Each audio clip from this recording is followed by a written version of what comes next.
പ്രജിത, ഈ ചെന്താമര എന്ന കഥാപാത്രം ഒരു നമ്മൾ കേട്ടെടുത്തോളം ഒരു ഭയങ്കര ഒരു ക്യാരക്ടറാണ് തോന്നല്ലേ?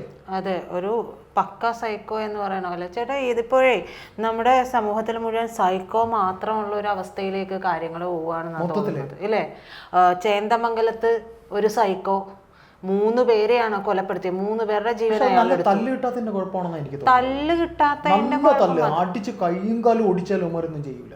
പക്ഷെ അങ്ങനെ തോന്നുന്നില്ല ചേട്ടാ.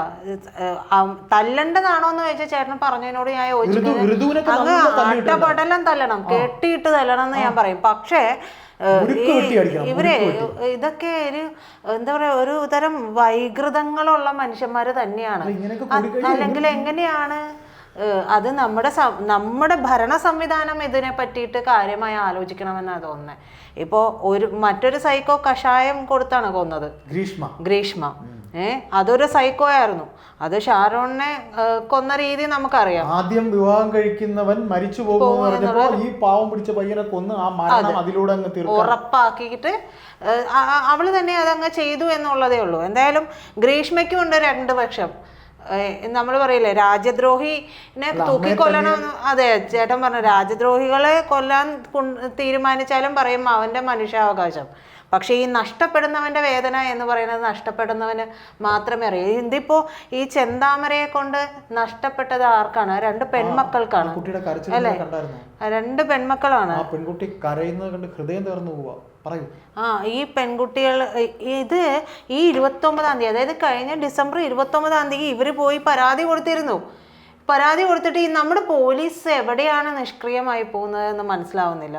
ചില കാര്യങ്ങളിലൊക്കെ വളരെ സമർത്ഥമായിട്ട് ഇടപെടുകയും ഒക്കെ ചെയ്തിട്ട് ഈ ഇടപെടലുകൾ മുഴുവനും തീർത്തും ഒറ്റ സെക്കൻഡ് കൊണ്ട് ഇല്ലാതാക്കുന്ന ചില നിമിഷങ്ങളുണ്ട്.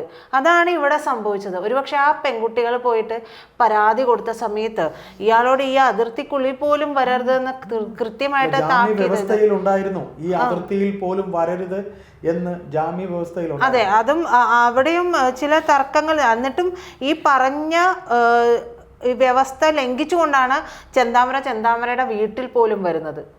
എന്നിട്ട് കൊന്നത് എങ്ങനെയാണെന്ന് നോക്കേട്ടാ, വെട്ടുകത്തി അതായത് തോട്ടി കെട്ടണ പോലെ ഒരു വെട്ടുകത്തി കെട്ടിയിട്ട് അതും കൊണ്ട് കാലുമേല് പിടിച്ച് വലിച്ചിട്ടിട്ടാണ് കൊല്ലുന്നത്. അതായത് ശത്രുവിൻ്റെ അടുത്തേക്ക് എത്താതെ കാലിന് വെട്ടേറ്റ് കഴിഞ്ഞിട്ടുണ്ടെങ്കിൽ സ്വാഭാവികമായ ഒരു മനുഷ്യന് ഒന്നും രക്ഷപ്പെടാൻ പറ്റില്ലല്ലോ. കരടി ബുദ്ധി എന്നൊക്കെ പറയുന്ന പോലത്തെ ഒരു അവസ്ഥയാണ്. അതായത് ക്രിമിനൽ അത്രയും ആസൂത്രിതമായിരുന്നു അയാളുടെ ഓരോരോ ചലനങ്ങളും എന്ന് വേണം പറയാനായിട്ട്. ഋതുരാജും കൊന്നത് അങ്ങനെയാണ്, നിമിഷ നേരങ്ങളുടെ ഒരു സംഭവത്തിനാണ്. ഇപ്പൊ ഞാൻ ചോദിക്കട്ടെ, ഈ ജ്യോതിഷന്മാരുടെയൊക്കെ കാര്യം പറയുമ്പോഴേ ചില ജ്യോതിഷന്മാരും ഒക്കെ കൂടെ ചേർന്നാണ് ഒരിക്കൽ നരബലി നടത്തിയത്. ഈ നമ്മുടെ സമൂഹത്തിന് എന്താ പറയാ, കാര്യങ്ങൾ കൂടുതൽ അറിവ് വയ്ക്കും തോറും ഇത്തരം കാര്യങ്ങളിലുള്ള വിശ്വാസങ്ങൾ കൂടുകയാണെന്നാണ് തോന്നുന്നത്. അതായത് ലോകം വലുതാകുന്നു. നമ്മൾ പറയില്ല 21-ാം നൂറ്റാണ്ടാണ്, 22-ാം നൂറ്റാണ്ട്, ഈ നൂറ്റാണ്ടിലൊന്നും ഒരു കാര്യമില്ല, തലക്കകത്ത് ആൾതാമസം ഇല്ല എന്ന് പറയുന്ന രീതിയിലേക്ക് കാര്യങ്ങൾ പോവുകയാണ്. അതിനുവേണ്ടി അത് ഒരു വിഭാഗത്തിൻ്റെത് മാത്രമല്ല കേട്ടോ ചേട്ടാ, എല്ലാ വിഭാഗത്തിലും ചില കുനിഷ്ഠ ബുദ്ധികളുമായിട്ട് കാത്തിരിക്കുന്നുണ്ട്, കെണി വെച്ചിട്ട്. അതായത് അത്തരത്തിൽ തന്നെയാണ് ഇപ്പോൾ ഈ ചെന്താമരയുടെ ഭാര്യയും മക്കളും പിണങ്ങിപ്പോയി. എന്തുകൊണ്ടാണ് പിണങ്ങിപ്പോയത്? ഇയാളുടെ കയ്യിലിരിപ്പ് നന്നല്ല. ഭാര്യ പിണങ്ങിപ്പോയതിന് മറ്റുള്ളവരാണ് ഉത്തരവാദികൾ എന്നാണ് പറഞ്ഞുകൊണ്ട് നടക്കുന്നത്. അതേട്ടാ, അല്ല, ഞാൻ പറയുന്നതേ ഇയാള് പോയിട്ട് അയാളുടെ കയ്യിലിരിപ്പ് നന്നല്ല. ഇയാള് ഭയങ്കര അന്ധവിശ്വാസിയാണെന്ന് ആ സ്ത്രീക്ക് മനസ്സിലായി. ഇവര് ഭയങ്കര പ്രണയിച്ച് വിവാഹം കഴിച്ചവരാണെന്നാണ് പറയുന്നത്. അപ്പോൾ കുട്ടികളായിട്ടും ഇയാളുടെ സ്വഭാവത്തിന് മാറ്റമൊന്നുമില്ല. നമ്മളൊരു ലെവല് കഴിയുമ്പോൾ ഒരു തീരുമാനം എടുക്കുകയാണ്, ഇയാളുടെ കൂടെ ഒത്തുപോകാൻ പറ്റില്ല. അത് പെണ്ണായാലും ആണായാലും ഒത്തുപോകാൻ പറ്റില്ല എന്ന് തോന്നിക്കഴിഞ്ഞാൽ നമ്മൾ പിൻവാങ്ങുകയാണ്. പറഞ്ഞിട്ടൊന്നും രക്ഷയില്ല എന്ന് തോന്നിക്കഴിഞ്ഞാൽ, പ്രത്യേകിച്ച് ഇത്തരത്തിൽ ചേട്ടൻ ആലോചിച്ച് നോക്കും, അന്ധവിശ്വാസവുമായി ബന്ധപ്പെട്ടൊക്കെ ഇങ്ങനെ നടക്കുക, തലയ്ക്ക് പിടിച്ചിരിക്കുന്ന ഒരാള്.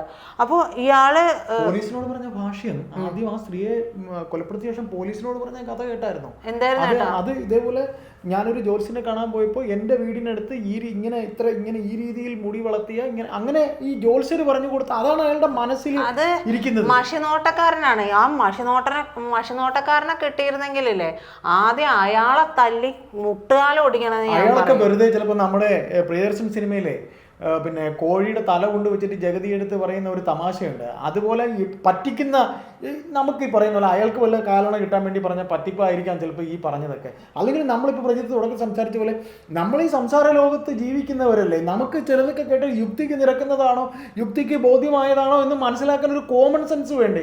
ഇപ്പം ഈ അടുത്ത് താമസിക്കുന്ന ബാക്കി സ്ത്രീകളൊക്കെ പറയുക ഇനി അടുത്ത് ഞങ്ങളെ ആയിരിക്കും ഇയാളെ കൊല്ലാൻ പോകുന്നത്. മുടിയണ്ടേ ഇപ്പം ആ നാട്ടുകാർ മുഴുവൻ മുടി വെട്ടിയിട്ട് ജീവിക്കേണ്ട അവസ്ഥയെ. ആ കുട്ടിയുടെ അതായത് കൂട്ടത്തില് മുടി കൂടുതൽ ഉണ്ടായിരുന്നത് ഈ സജിത എന്ന് പറയുന്ന ഇപ്പൊ കൊല്ലപ്പെട്ട സുധാകരന്റെ ഭാര്യ.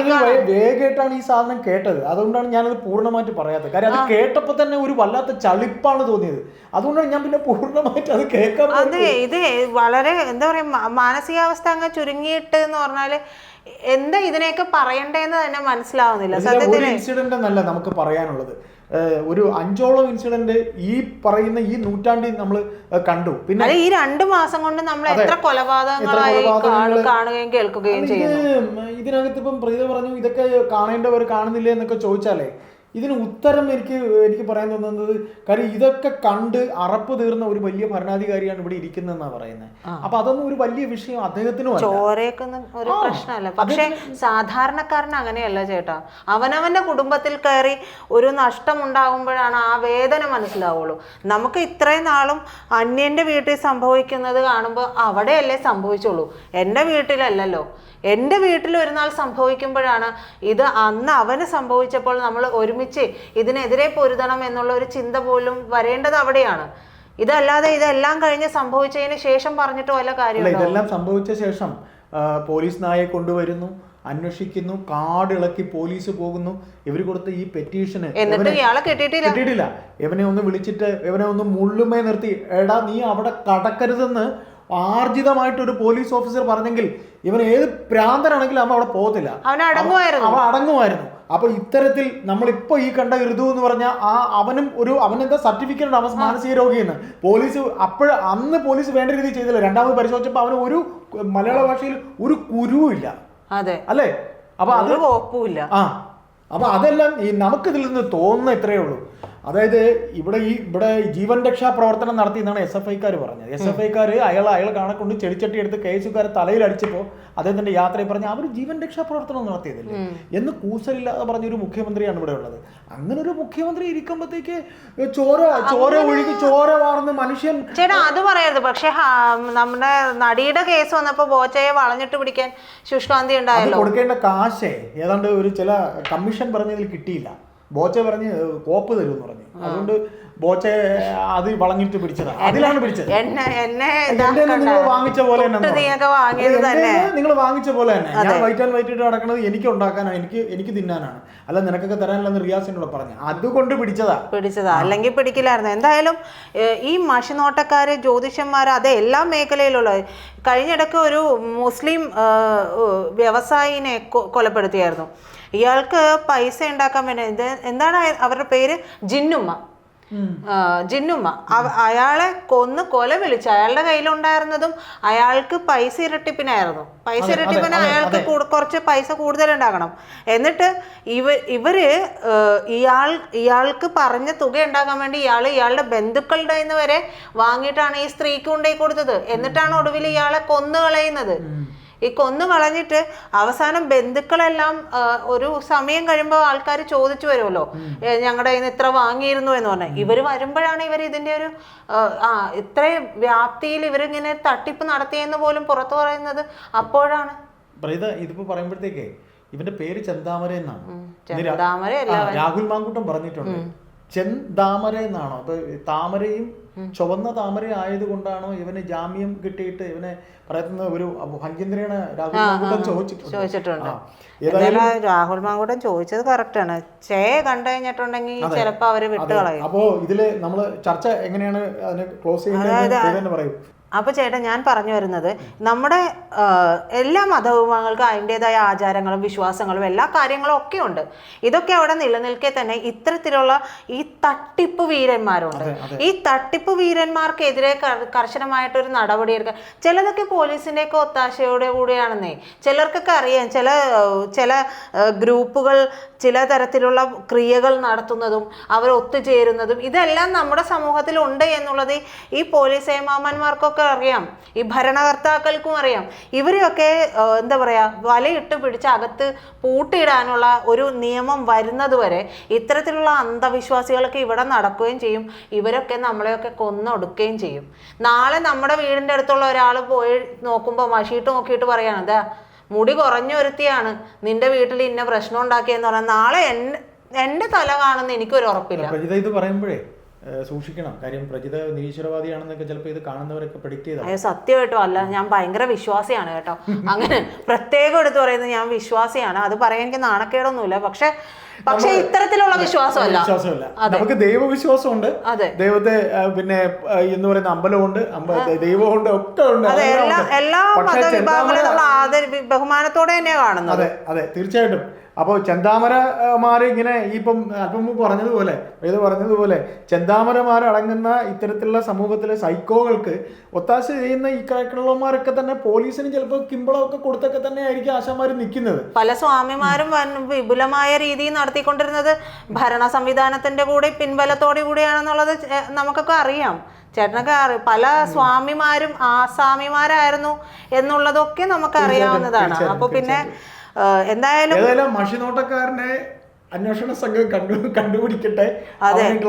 അവനും കൂടെ ഇട്ടുള്ള പണിയും കൂടെ അവനെ അകത്തിട്ട് പൂശണം. അവനെ ഒന്ന് ശരിക്കും കൊടഞ്ഞാല് അവനെ എടുത്ത് ശരിക്കൊന്നും കൊടയണം. ഏതായാലും രാഹുൽ മാങ്കൂട്ടം പറഞ്ഞ പോലെ ചെന്താമര ആയതുകൊണ്ട് എങ്ങനെയായിരിക്കും ചില ഭരണകർത്താക്കളുടെ കണ്ണിൽ പെടാതെ പോകുമോ എന്നുള്ളത് കാടടച്ചാണ് അന്വേഷണം പോകുന്നത്. ഒരു കേവലം ഒരു പേപ്പർ കൊടുത്തിട്ട് അതിന്മേലൊരു അവനെ ഒന്ന് വിരട്ടി നിർത്താൻ നേരം ഉണ്ടായില്ല. ചേട്ടാ സിദ്ദിഖ് ഈ വെട്ടത്തുണ്ടായിട്ട് സിദ്ദിഖിനെ കണ്ടുപിടിക്കാനായിട്ട് ഇല്ലാതിരുന്ന പോലീസാണ്. അതുകൊണ്ട് ഇവരെ എന്തൊക്കെ ചെയ്യുമെന്നുള്ളത് നമുക്ക് പ്രെഡിക്റ്റ് ചെയ്യാൻ പറ്റില്ല. നമ്മുടെ ഭരണ സംവിധാനം ഇങ്ങനെ ആയതുകൊണ്ട് പോലീസ് എന്ത് ചെയ്യുമെന്ന് നമുക്ക് പ്രെഡിക്റ്റ് ചെയ്യാൻ പറ്റില്ല. കഴിവില്ലാത്ത പോലീസുകാരല്ല. പോലീസിൽ ഇപ്പൊ തലപ്പത്ത് തന്നെ ഞാനാ വലുത്, ഞാനാ മൂത്തത്, നീയാ ഇളയത് എന്നുള്ള തർക്കം നടക്കുമല്ലേ. അപ്പൊ അവിടുത്തെ മൂപ്പിലുള്ള തർക്കം ഒന്ന് കഴിയട്ടെ. അപ്പോഴേക്കും ജനങ്ങളൊക്കെ ബാക്കി ഉണ്ടെങ്കിൽ ഭാഗ്യം എന്ന് പറയാം. അതെ.